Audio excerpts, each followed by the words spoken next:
எதிர்க்கட்சி எம்பிக்களுடைய போராட்டம் என்பது தற்போது நாடாளுமன்ற வளாகத்திற்குள் நடைபெற்றுக் கொண்டிருக்கிறது.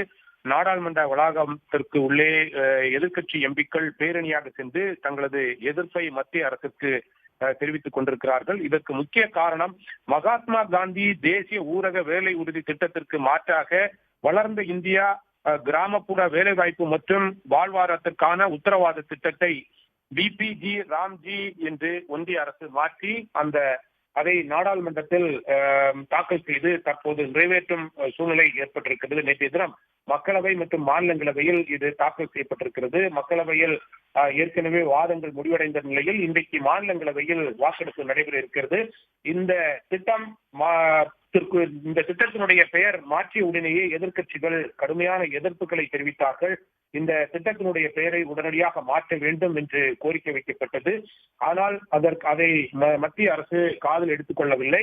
இந்த திட்டத்தை முழுமையாக ரத்து செய்வதுதான் மத்திய அரசினுடைய நோக்கமாக இருக்கிறது. அந்த காரணத்திற்காகத்தான் அந்த திட்டத்தினுடைய பெயர் என்பது விபிஜி ராம்ஜி என்று மாற்றி இருக்கிறது மத்திய அரசு என்று தொடர்ந்து எதிர்க்கட்சிகள் குற்றம் சாட்டியிருக்கின்ற இந்த சூழ்நிலை தான் இதற்கு எதிர்ப்பு தெரிவித்து கடந்த 2-3 நாட்களாகவே எதிர்க்கட்சிகள் நாடாளுமன்ற இரு அவைகளிலும் பிரச்சனை எழுப்பினார்கள்.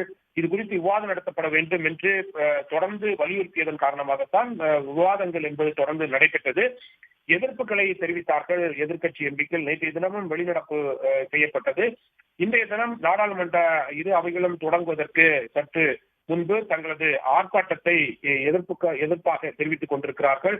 நாடாளுமன்ற வளாகத்திற்குள் நடைபெற்றுக் கொண்டிருக்கின்ற இந்த ஆர்ப்பாட்டத்தில் காங்கிரஸ் கட்சியினுடைய தலைவர் மல்லிகார்ஜுன கார்கே, அதே போன்று காங்கிரஸ் கட்சியினுடைய மூத்த தலைவர் சோனியா காந்தி, திராவிட முன்னேற்ற கழகத்தினுடைய மக்களவை குழு தலைவராக இருக்கின்ற GR பாலு உள்ளிட்ட எம்பிக்கள் இந்த ஆர்ப்பாட்டத்தில் கலந்து கொண்டிருக்கிறார்கள்.